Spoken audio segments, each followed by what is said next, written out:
But I know when I lived with her when you were a baby, she would get jealous of, I guess, me, because Marty paid a lot of attention to you when you were a baby, and it took away, how should I say, Do with Marty from her? she would not, Well, she always paid attention to me too. yeah, she did in the beginning,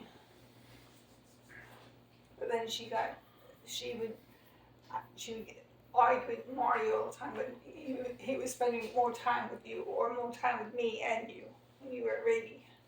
And I think she was jealous and upset too, because she couldn't have any children. She felt insecure. Well, I couldn't get a word. Like he was taking She thought she might lose him because of that, because once she saw Marty having that connection, then she thought maybe Marty might really want kids, and then she couldn't do that, and then I'm sure she had those thoughts race through her head at some point, so it's only normal. But that's why I said why not adopt?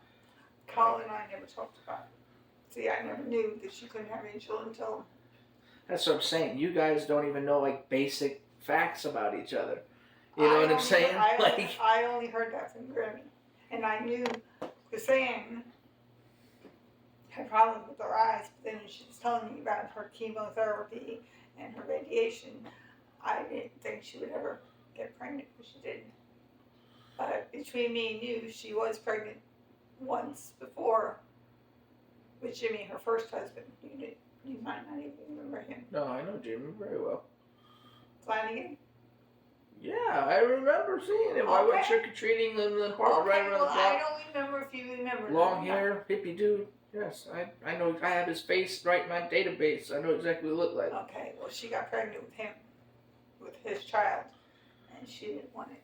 And she asked me to give her money for abortion, so I gave it to her.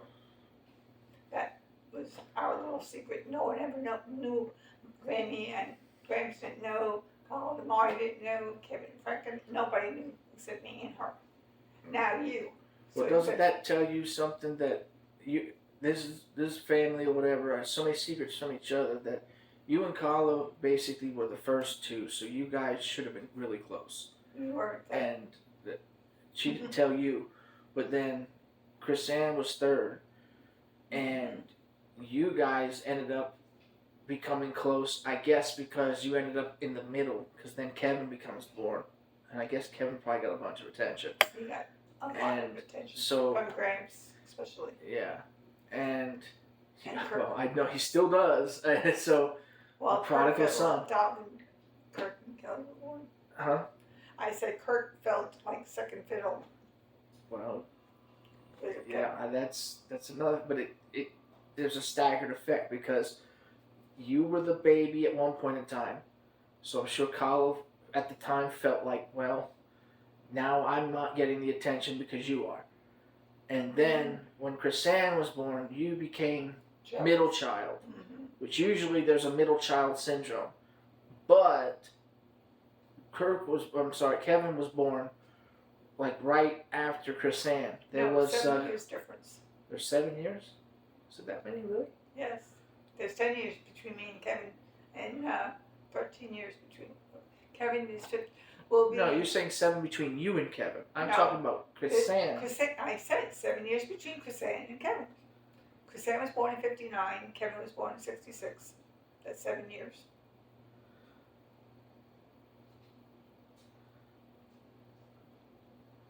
Why is it so long?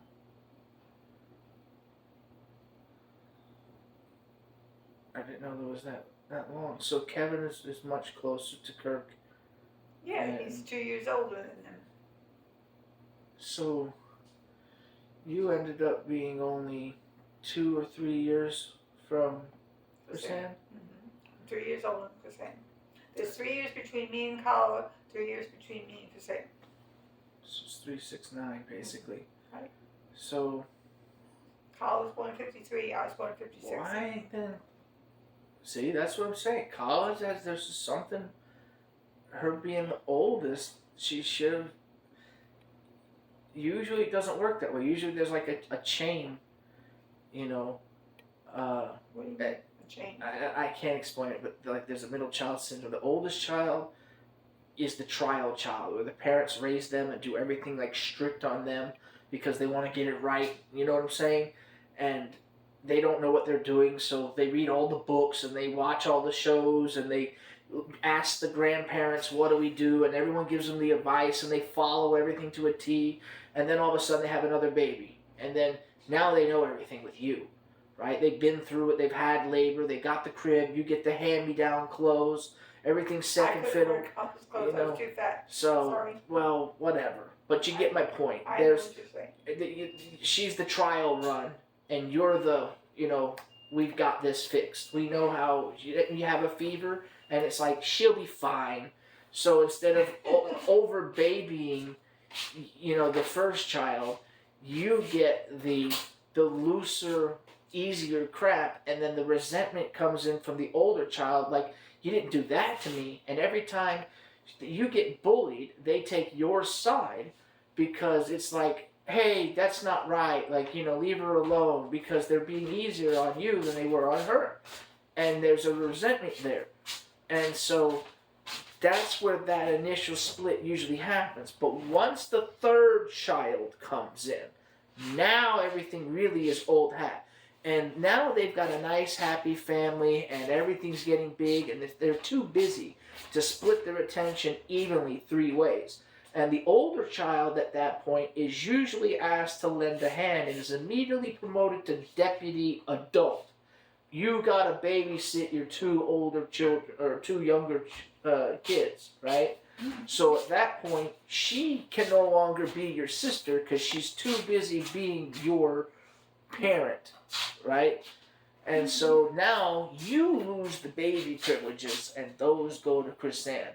And what ends up happening is the parents are spending all their time on the oldest child, making sure that laundry's done, the cooking's done, the babysitting's done, making sure that, because they're about to go into middle school, they're about to date, they're going into high school, the big problems are still happening. Because remember, they're the prototype. They haven't dealt with an adult-aged child yet. And they're trying to prepare them for college and school and a career and all this crap. So the older child is getting a ton of attention. But the youngest child is still the baby, and it's fun, and we got another baby, and oh my God. But meanwhile, there's you in the middle. Like, nothing really interesting going on. You're just stuck, and it's not important.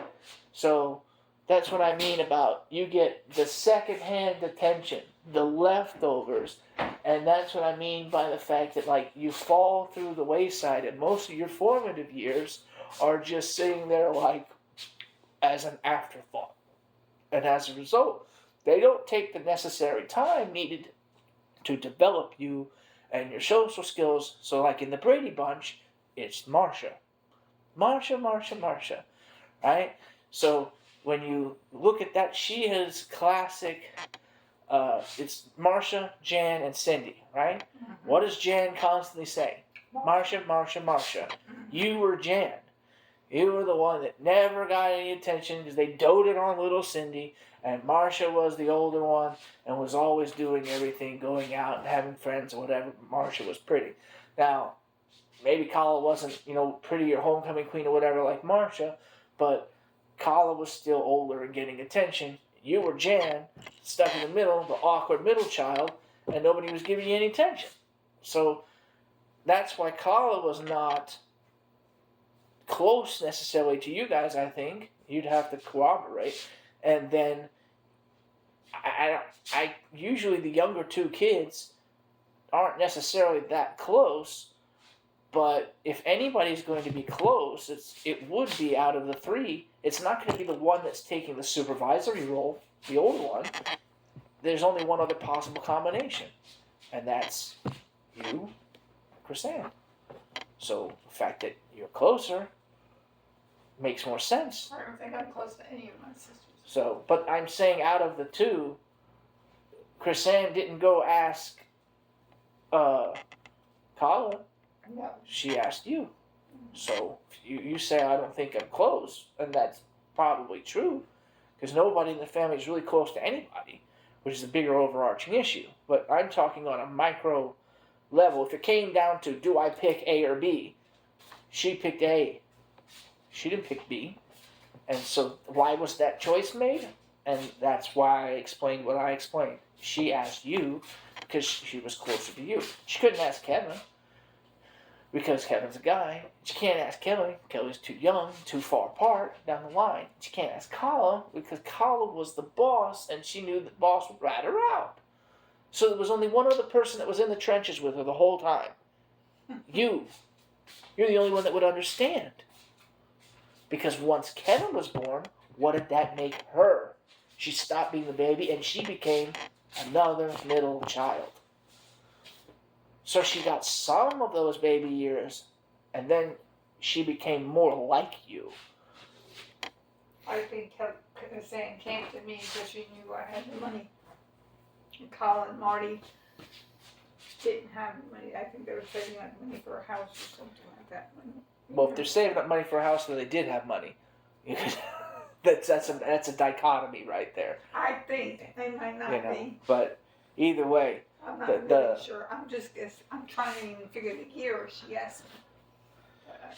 Because the point of the matter is, though, you weren't even born yet, so. Mm-hmm. But the point of the matter is still that. I mean, you're oversimplifying. I think. I mean, things work out usually in that kind of a way. I mean, in most families, that's usually the pattern works in that way, and that it's a little more complicated. You have more than 3 kids because it becomes, especially But then you have the first boy, and the first son always gets more attention over the girls, especially if you have a traditional an immigrant kind of father like you did, and then you have twins, which was a unique case because twins are twins. So they were not only the babies of the family, but they were twins. So there was a period of time where they were like the novel of the world, where I'm sure that it was like, oh my God, you had twins. Wow, that's crazy. You were expecting 5 and you ended up with 6 and now they're twins. And, if they were identical, that would have really I think that would have been icing on the cake, kind of like a weird, but the fact that they weren't, in a way, kind of messed them up more. Okay, I'm going to interrupt you. When you did the genealogy tree, Granny didn't have a twin sister, she was the only child when Granny was pregnant, or did she have a twin sister or a twin brother or 2 other siblings besides her when she was born? I did not find, as far as I can tell, how do I explain this? There are genetic anomalies in the tree, but I don't think that's from the case. There is a small probability, although I doubt it, that something like that could have happened, but I don't think that's the case. I would put the odds at less than 5%. That she didn't. That she did not. It's a small probability. The list of relatives that show up and who they are related to with their backgrounds and things like that do not indicate that pattern of relatives in such a way.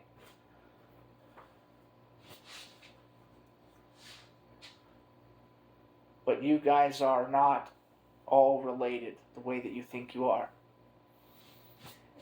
Okay, explain. That's what I cannot explain. That's the secret you can't tell. That's the secret I cannot tell you.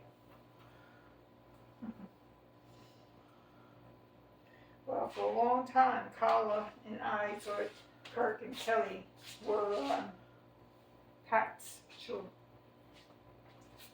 father.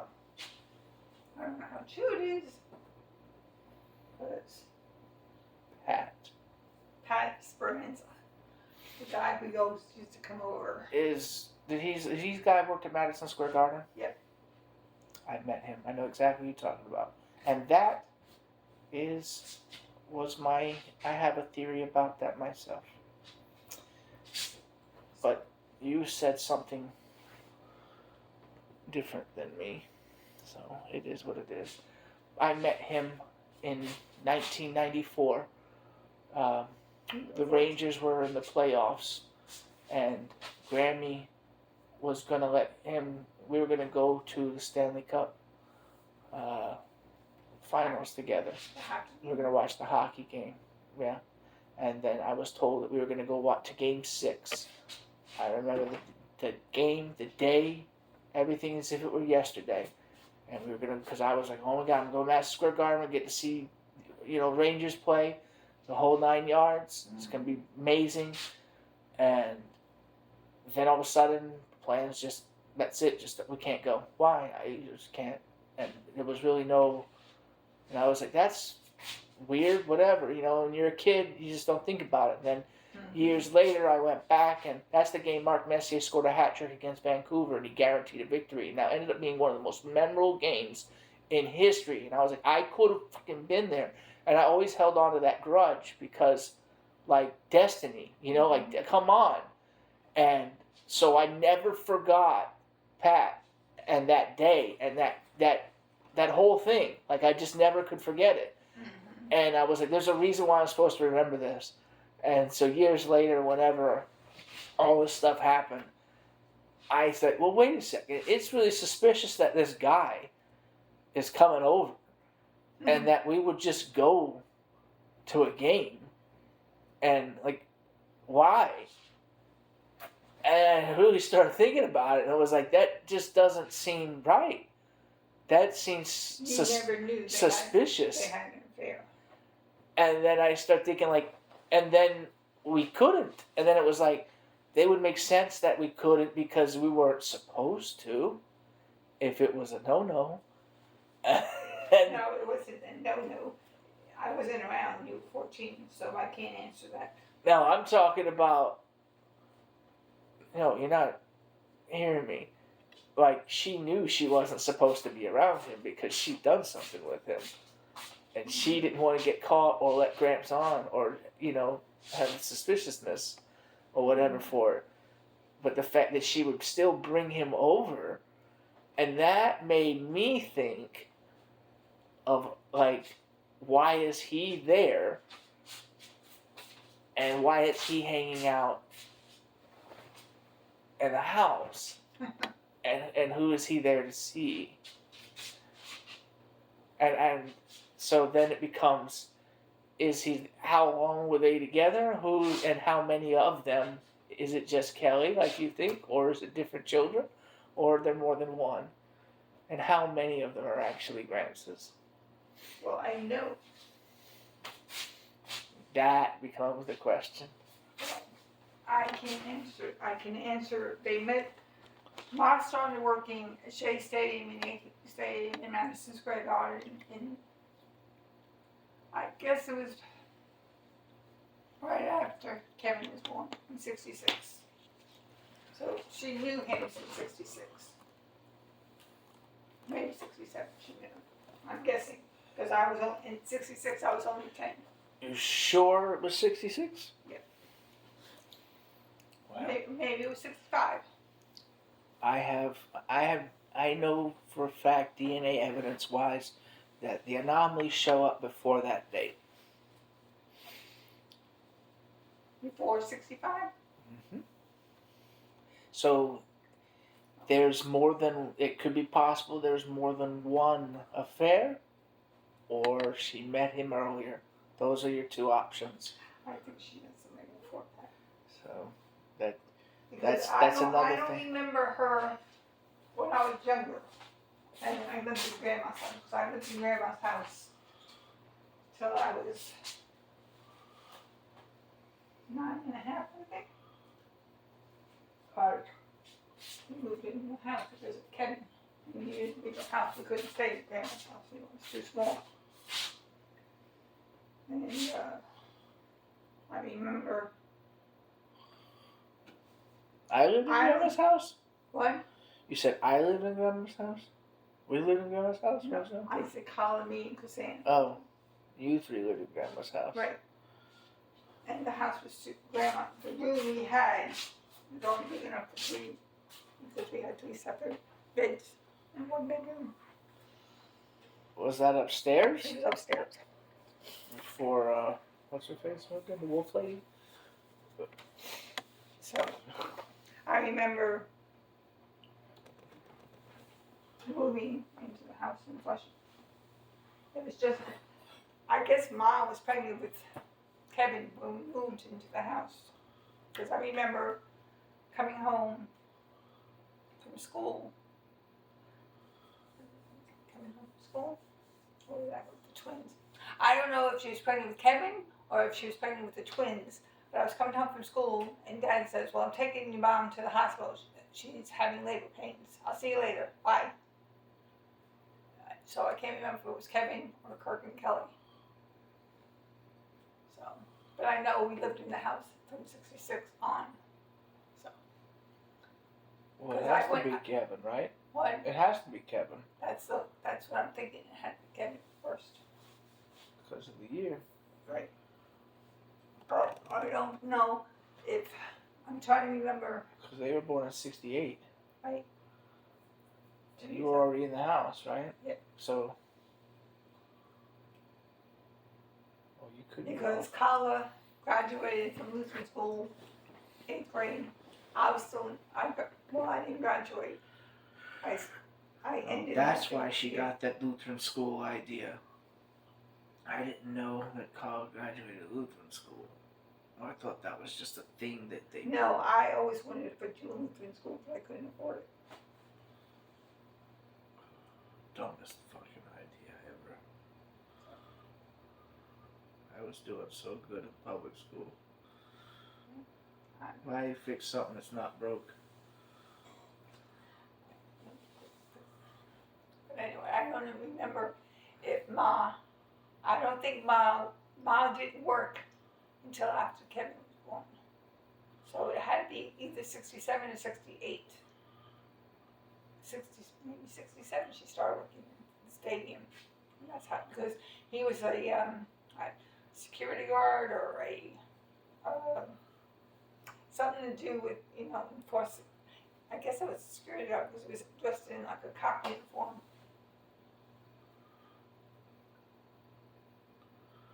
And I didn't like him from the very beginning. So how did you meet him? Like, Ma introduced, when I started working there when I was 13 or 14, and Carla was 16, going on 17. I didn't know you guys worked there. Yeah, I worked there, and I worked in Nassau Coliseum too. The only thing I didn't work with was Madison Square Garden.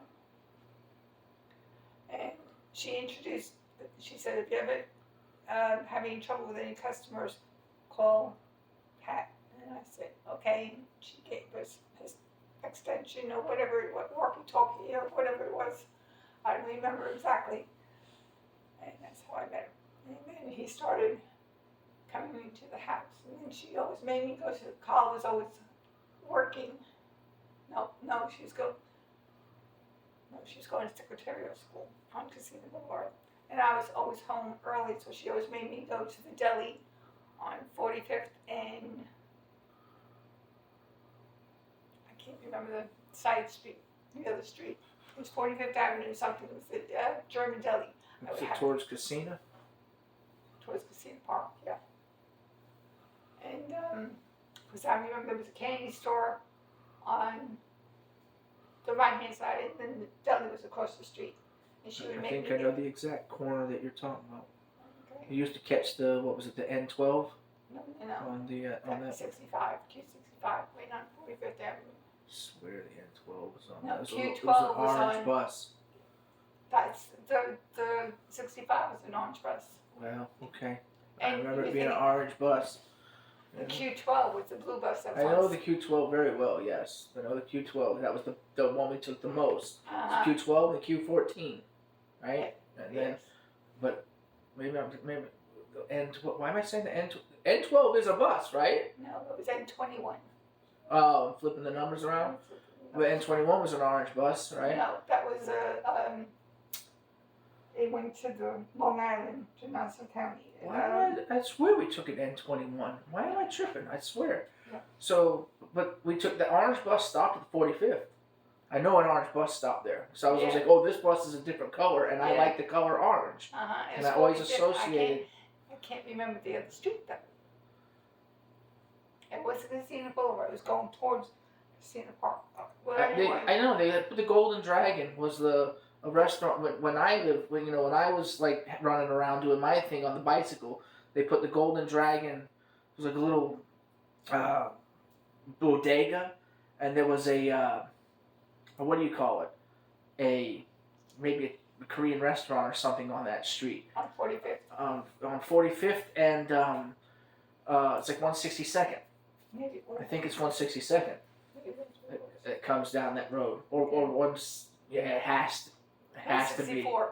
It's really close to once. It's 160 something. Okay, but anyway, I would have to go to that deli, and I would have to buy. Because it's right on the corner of the perimeter. Like I had a perimeter where I could go, and that was my.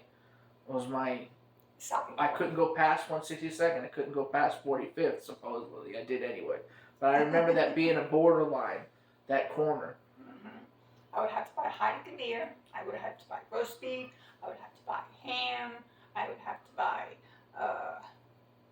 Swiss cheese and pickles and coleslaw and potato salad and a whole bunch of stuff. I would have 2 big shopping bags full of food just for this idiot. And he kept on hitting on me and and I didn't know he was hitting on Carla too until I caught him in bed one time. Haha, that's our secret. Don't repeat this. And I caught Granny in bed with Pat too. And that's the first, and that upsets me too, because I was sick. I came home early from Flushing High School. I had 103 fever. Forget it. And I knocked on Ma's door because she used to work at Acufilm too. And the stadium and all that stuff. And she said, come in. When I came, and I don't know why she said, come in. I saw him on top of her, and I ran out of the house. And you remember that on Stanford Avenue and 155th Street, there was a mailbox on the corner? So they were everywhere, but yeah. Okay, I stood in that corner, stayed there. Well, first I hid.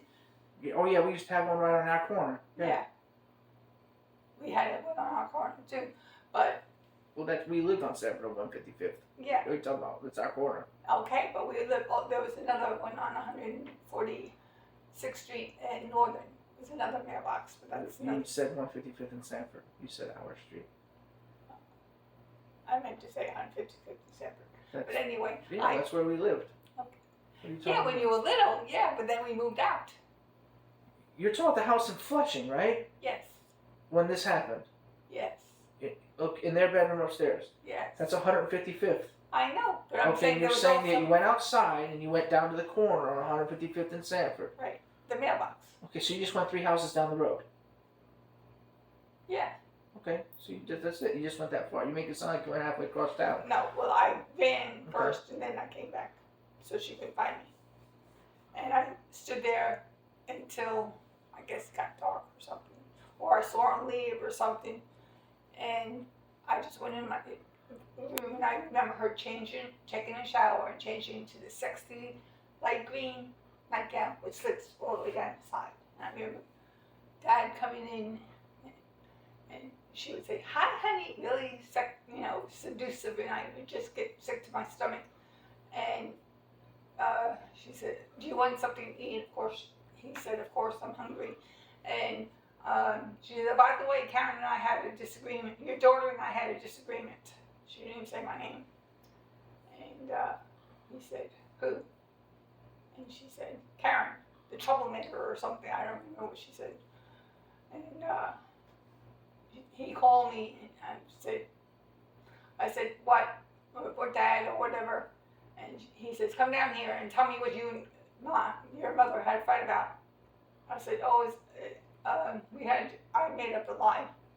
And he knew right then and there I lied. And that was the first time he grabbed me by my neck. And you remember the phone that was in the kitchen? Yeah, it was a white phone or beige phone? Beige phone on the wall, kitchen wall. Right? He pushed me against the wall and I missed the phone, bottom of the phone by that much. He says, God damn it, why are you lying to me? That's the first time I ever heard him curse.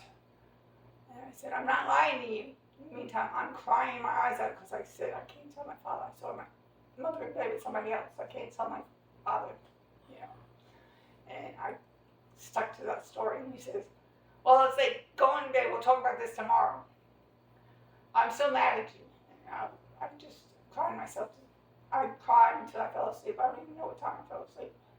And then from that moment, we were never close. Our relationship just went through the roof. And she was trying to say, Karen, I want to talk to you. I don't want to talk to you. I have nothing to say to you. Until years later when they started going to, and then after that, he would still come over and she said, I have to send you the story again. And I said, yeah, I know, for that idiot or that son of a, you know, I didn't curse or anything. I just said that son of a gun or something, that stupid idiot or something. And she says, respect your elders and all this other stuff. And I said, yeah, okay. How old are you? Oh, 15, 16. So, or maybe I was 14. And then This was 66? Oh, so you'd been no, 10? it was when I was 10. It was like when I was about 13 or 14. 15. So the twins were already born? Yes, the twins were already born. So this is around 70. No. I think it was either 68 or 69, because Carla was still at home. So if you're born in 56, then you're 13. That's what I'm saying. He's at 13, 14. So you went from 16 to 13 real fast. It's a big difference in age, though. Okay. Like, that's why I'm saying, like, how old were you? Okay, it was either 13, 14. Because 16, I can say you should maybe have stood up for yourself. 13, you're still a kid. Like, I can see why you maybe would have backed down. But at 16, borderline, you know, like, so that's why I'm saying, like, no, what? I think that was either 13 or 14, because college. Because I know if I was 16, I would have been like, nah, this is what went down. But if I was 13, no. I probably wouldn't have said nothing. No, There's a big difference that changes between, you know, I a lot of hormones go through your body between 13 and 16. Well, I think that was either 13 or 14, not more than 15, I know. And I remember he would come over every single day. And sometimes he would say, I'll be right back. And Carla would be upstairs. Carla was infatuated with Pat for some reason. And he would, I guess, you know, talk to her, pay attention to her. And Carla was always heavy when she was a kid. She always got mad at me because I was always this. She didn't get attention from guys, so getting an older guy attention was probably a thing. Mm-hmm. Yeah, I guess. So there was one time I guess I was in my room doing something, and he happened to be in her room, and the door was open, and I happened to look, and I see them in bed, and I said, oh no, not, you know, and of course, he zipped up his pants and ran downstairs, and Ma said, aren't you going to have lunch? And he goes, no, I'm not having lunch today, I'll get something later, and he ran out of the house. Then years later, I think I was in my 30s. What is that, Joe? No, I wasn't in my 30s. I was in my early 20s. 20 or 21. I think I just met your father. And I wasn't living at home. And Gramps, there was one, or Mom suggested going to family therapy or something like that. So, me, Grammy, Dad, Gramps, I think Colin and Chrisanne couldn't come because Colin was working and Chrisanne was working, so I was the only one who could attend. And the therapist said something about, so Karen, why don't you get along with your mother? Or something to that effect. I said, because she lied to my father. Or she's cheating on my father or something like that. Or I don't know how she worded it, but it just came out that she's cheating on my father. And my father said, what are you talking about? And of course I burst out in tears, as sensitive I was. I said, your wife is cheating on you. And Graham said to Grammy, what is she talking about? And Grammy, of course, liar that she was at that time, I don't know what she's talking about, Carl. Ask her. So the therapist, tried to calm me down and the whole 9 yards. And she says, well, what happened? And I said I caught her in bed with this man named Pat. And my father said to my mother, I thought Pat was a friend. And, yeah, he is. There's nothing there's not anything sexual going on between us. And of course,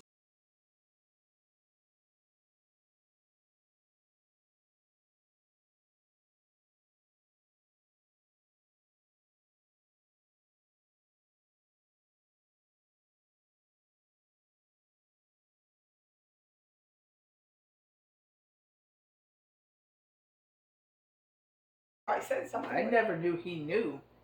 Yeah, he knew after that session, but she would occasionally sneak out of the house and meet him. Like she would say, "Well, I'm going to the store with Queen Mary," or she would always use Queen Mary as an excuse. She would always say, "I'm going shopping with Queen Mary," or "I'm going to 4 shops with Queen Mary," and you have to take care of your.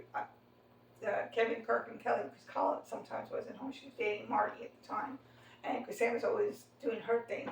So I was mean to Kirk and Kelly especially. So I don't know why I was mean to her, but I was. And so there was one time he kept on calling the house and he says, well, and then I started working at the Boulevard Watch Company. And he said, I'm coming over because I want to attack you, and you wanted, and Ma was home, and I kept on saying, he's hitting on me.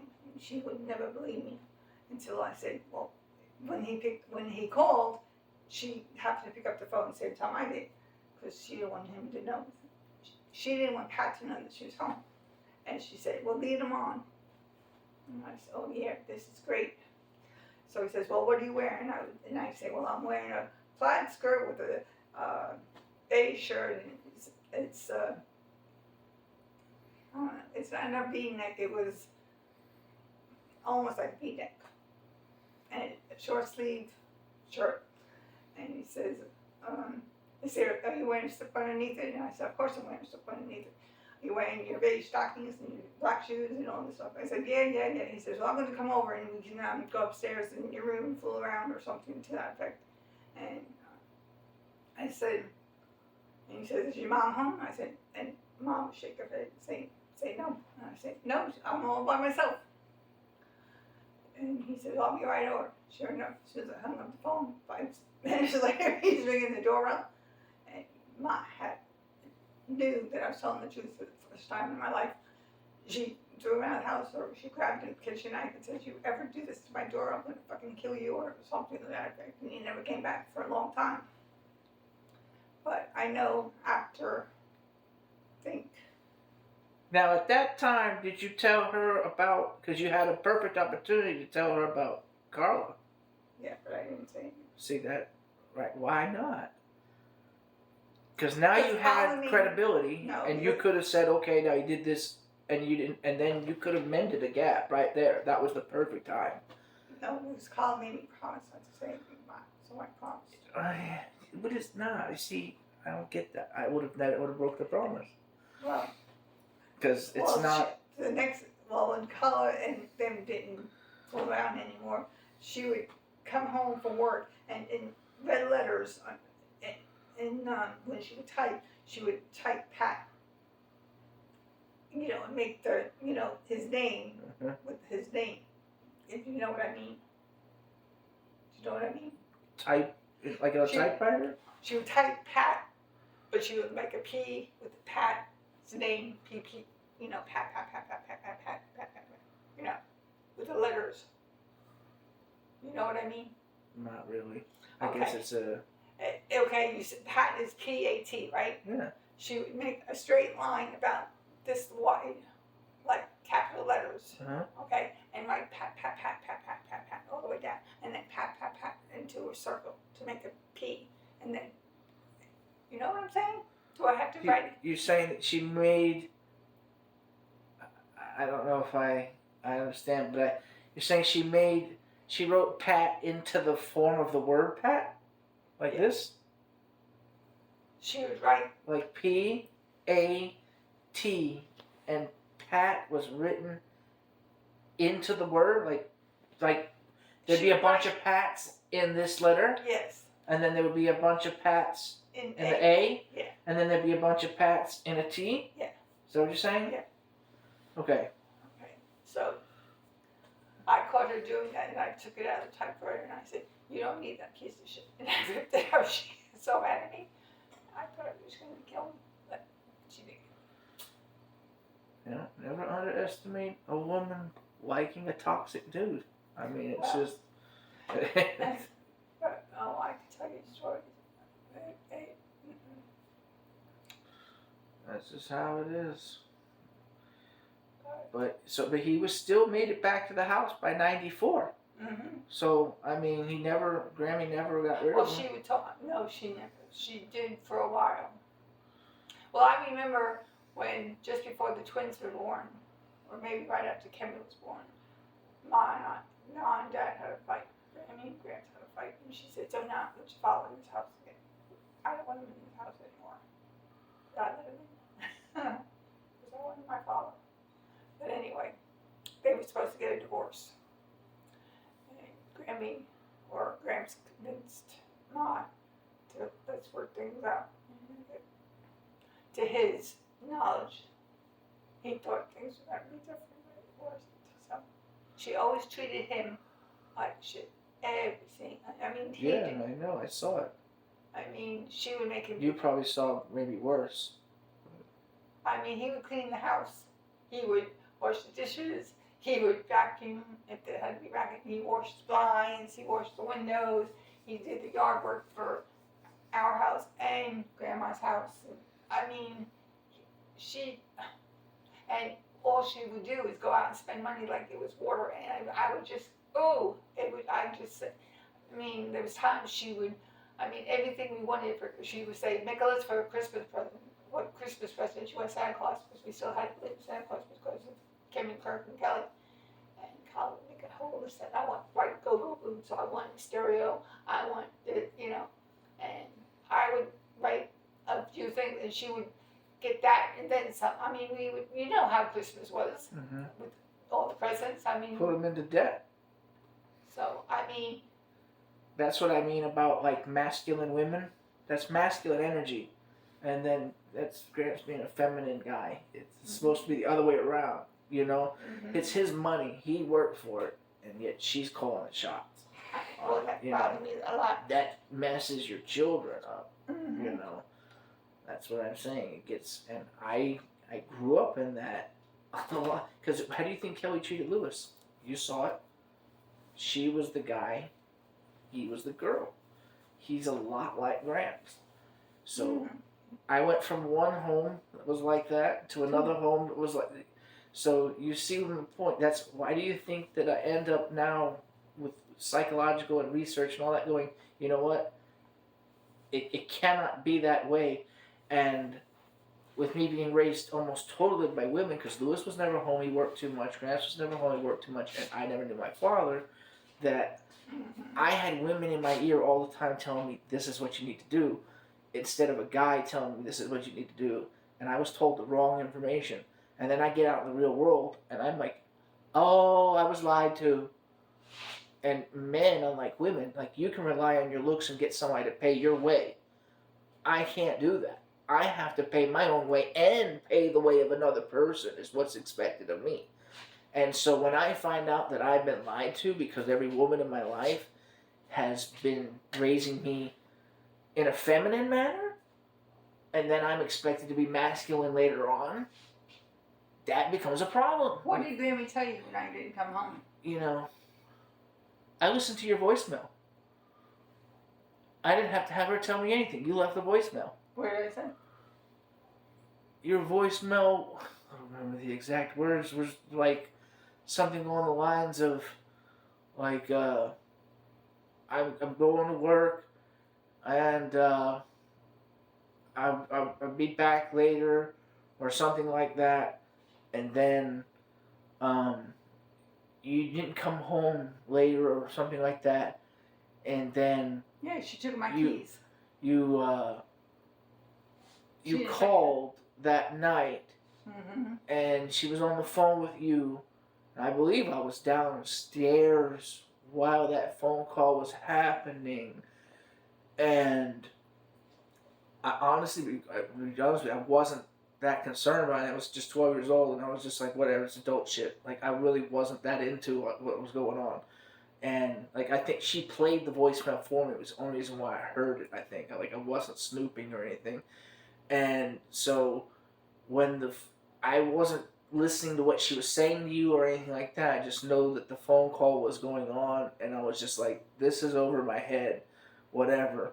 Because you guys fought all the time, and it happened constantly, so I just thought it was another one of those fights. So I didn't really pay any extra attention to it.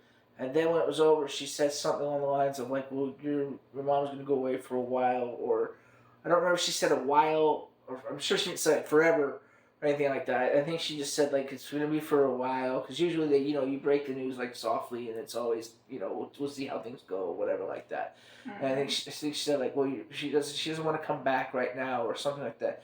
But she definitely said like it was a you thing, like you didn't want to come back. You needed to go away, is how she worded it. Not that she had decided it or anything like that. It was like you had decided it. I figured she did that. I figured.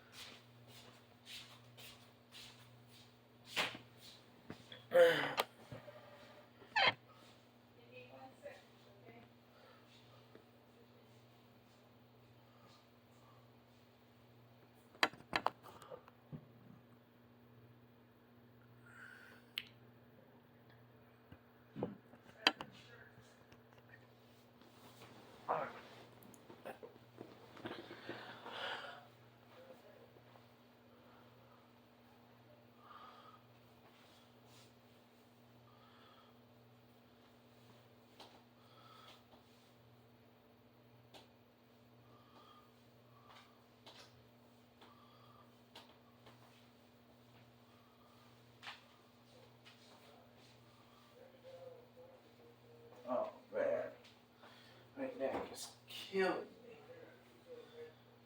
Oh.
when Graham hit me for the first time.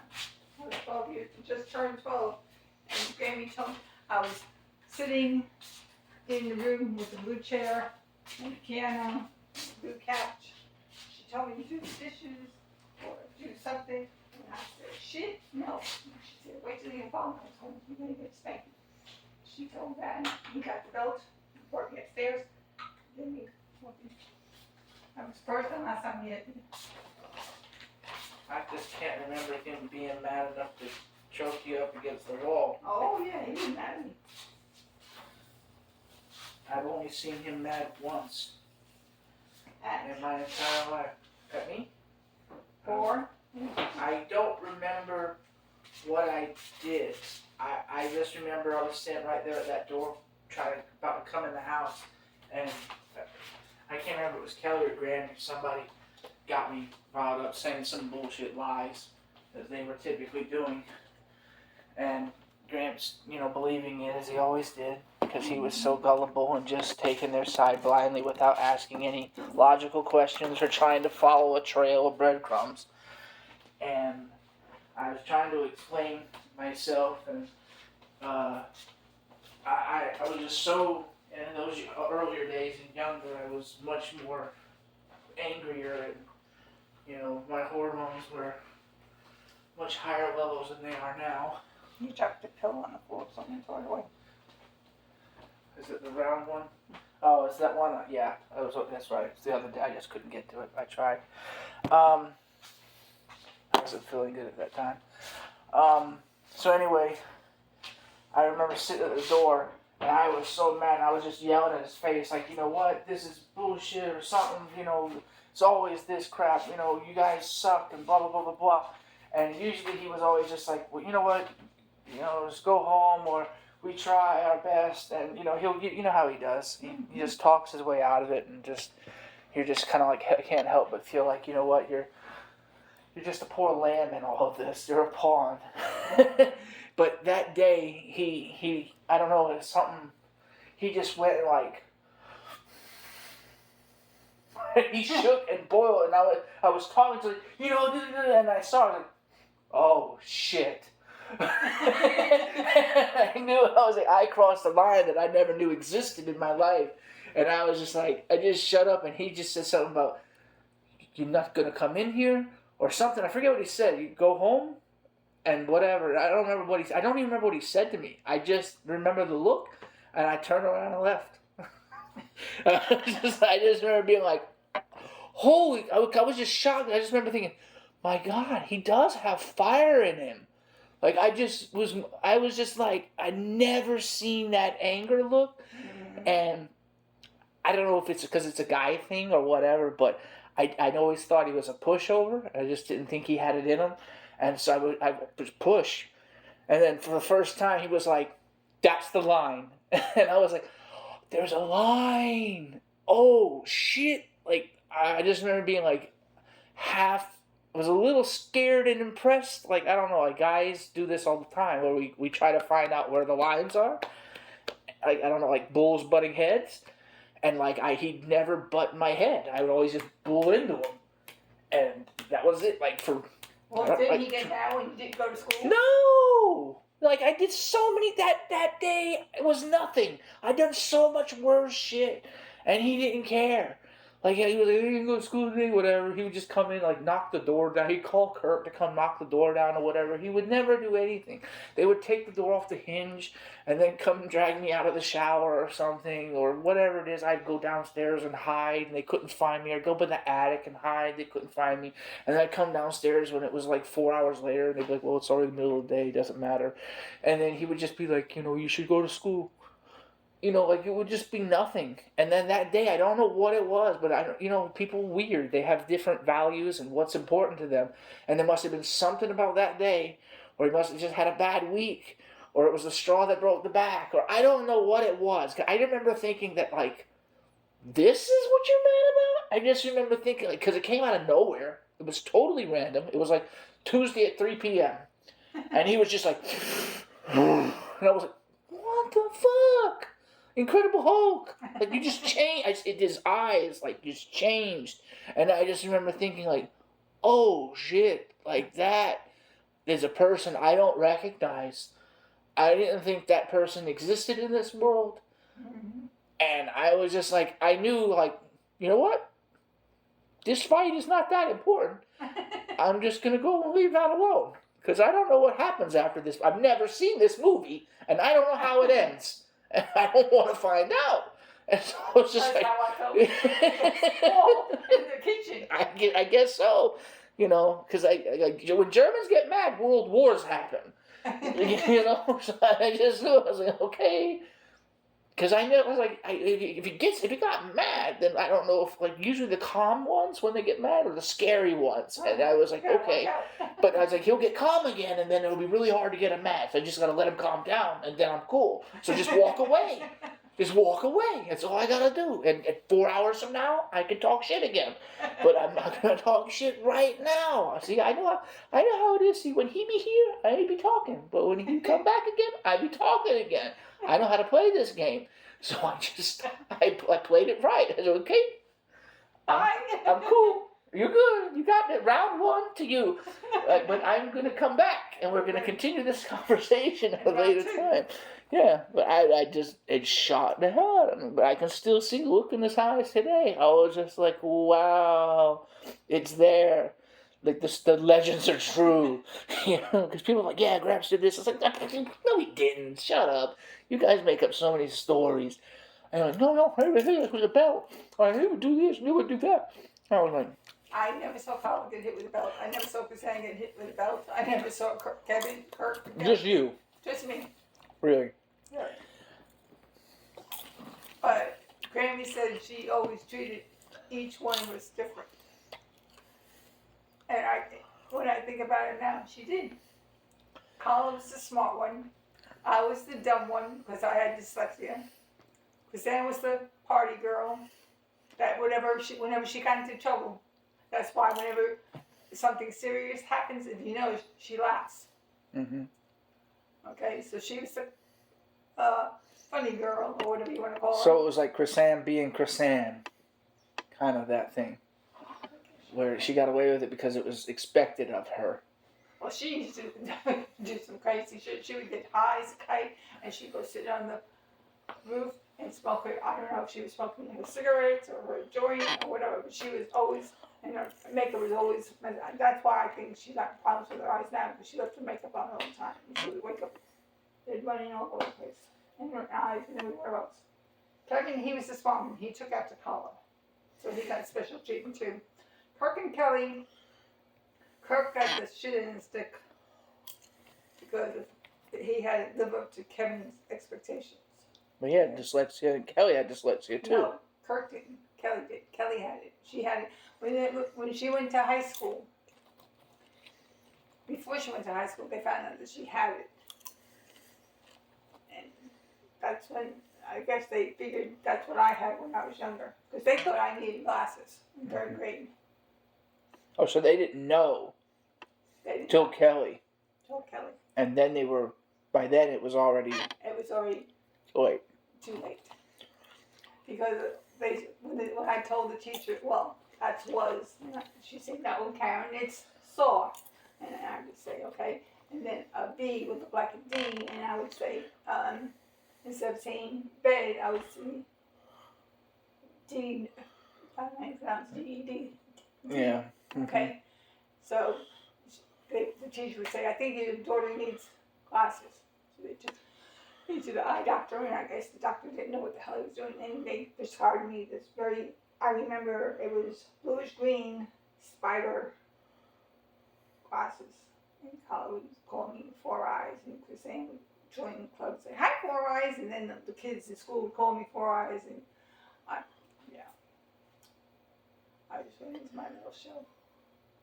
That's probably why I don't stick up for myself, and probably I don't confront people when they're arguing with me or calling me or yelling at me like Kelly does, or because I don't want any conflict. So I just. But so many people have had glasses. You weren't the only one in class with glasses. Well, Carla used to wear, I think, glasses. No, did she wear glasses? I don't know how, maybe she did. Cassandra never wore glasses. Cassandra wore glasses later on in life. I was the early one. I was in 3rd grade. Kevin had the lazy eye, so he had to wear glasses and surgery to correct his vision. He had a lazy eye, so they could, like Franca has. But Franca had surgery, but it didn't take on her for some reason. You never noticed that. You never noticed Franca having lazy eye? Neither one of them. Yeah, they did. They must have had it young. I don't know. When did they have surgery? Kevin was in his 20s. You weren't even born yet. Maybe you were a baby when he had surgery. And Kirk wore glasses when he was young. And maybe When Kevin was in his 20s, I was already old. Because he was in college when I was like 12-ish. Or, that was when he was staying. He already knew Franca. He had married. No. I was at the wedding. I knew Franca before they were married. So he was probably about 10. Because I remember I told you like in 87 when he got the car, he had the Dodge Shadow, I was with him. So couldn't have had, he was playing hockey still and hanging out with Ed and John and all, like I knew all his friends. Maybe you were maybe 3 or 4 when he had surgery. It had to have been before that. It might have been, I don't remember. We used to watch boxing fights, we watched wrestling, he's kind of in a weird way the closest thing I've had to a brother. In a weird way, because he was still like in his early 20s, so he was kind of youngish, and he just picked on me, which is kind of what siblings do, and we played games together sometimes, and we watched wrestling together. So, like, He might have been 2 or 3 when he had his surgery. It's close, but but he was way older than me, and it was like a one-sided deal. So, he didn't like, it was like having a very old, very mean, for a very short time, older brother, I guess you could say. And then Kurt came around and lived with us with Teresa, and he brought Richie over. And that time I had Richie there was like gold. I loved having Richie in the house. I was so you were 5 or 6 when Richie used to go. No, I wasn't. I was 11. We watched Teenage Mutant Ninja Turtles every day. 11? You sure you were that old? Yep, because I was going outside and playing. So I wasn't allowed outside until I was 11. 11, 12. Because 11 to 14 were about the 3 or 4 years I got to actually leave the house because everybody was too overprotected of me because they thought I was going to get kidnapped because of the house being robbed when I was 7. So when me being about 11, 12 years old, that was when Grammy was like, well, you can go outside, but you can only go on the porch. And then you can go outside, you can stay in the front yard. And then you can go outside, but you can only go to the gate from here to here. And then you can go down to the corner, but not past Mr. Steele's house. Don't cross the street. And my boundaries kept expanding little by little. And then you can go down to the end of the block, but I want you to ring the doorbell every hour on the hour. Otherwise, you're going to have to come back inside. And then after that, it was like, well, ring the doorbell every couple hours. Just let me know you're okay.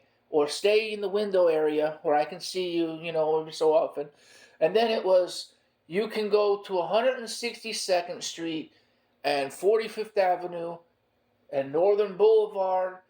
And then, what was the western boundary?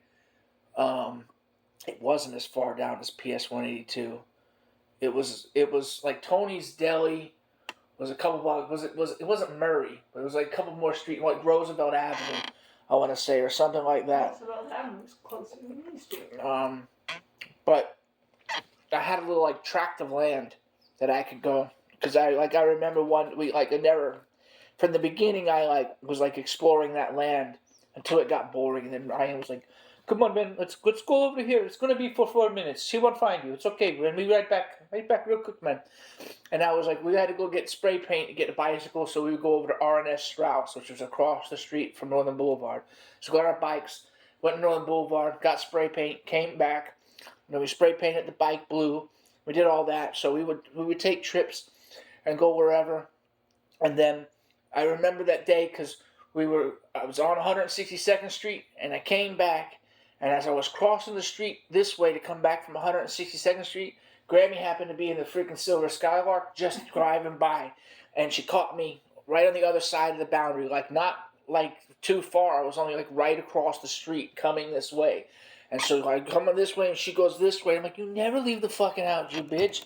What the fuck? Why are you even here, bro? So I remember I was like, oh shit.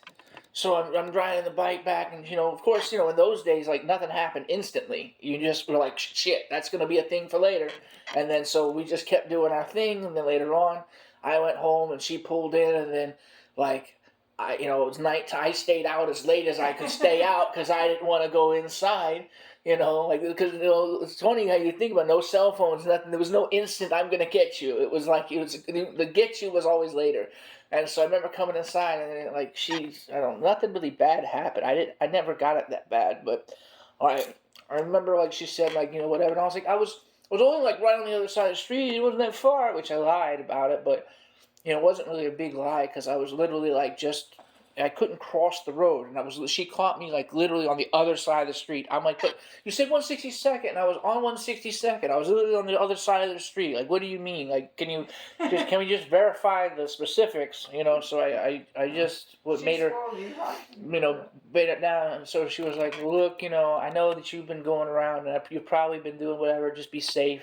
And at that point, she just kind of like let go, and I never had a problem. After that, we took our bikes and went to Todd's house in Whitestone, and we just run everywhere after that. After that, I never had to. There wasn't any boundaries, so we went to Casino Park. We went to Whitestone. We'd go just wherever our little hearts desired, and that was that. And so I think that she thinks that that's like somehow like I started getting in trouble or something, or was doing bad things, which I wasn't, because that year I was in 5th grade. I got perfect scores on all my tests. I got 99, 99 on my citywide, statewide exams. They gave me an award. I got a little thing that said, congratulations, you're like the smartest kid in the freaking state, and like everything was great. And then I got into 6th grade, or I'm sorry, 5th grade. I was going to go into 6th grade, and that teacher I had, Miss Rubin was her name, and she was just a bitch. She didn't like me for whatever reason. And like that's when Wes Anderson, I believe was the kid's name, and Andrew was a Jewish kid. Can't remember his last name. Andrew, was it Johnson or Jackson or Andrew? Sounds like a president. Andrew, I don't know, some Jew name, some Jew boy Andrew. So because we called him Andrew, I want to say, or something. I don't know why that comes up, but he had a story where he made up. He said I had planes in my backyard, and he could fly around in the planes, and they shot BB guns out the front. I was like, that's the most ridiculous thing I've ever heard. And he would swear by it. No, I swear I got planes, like for real.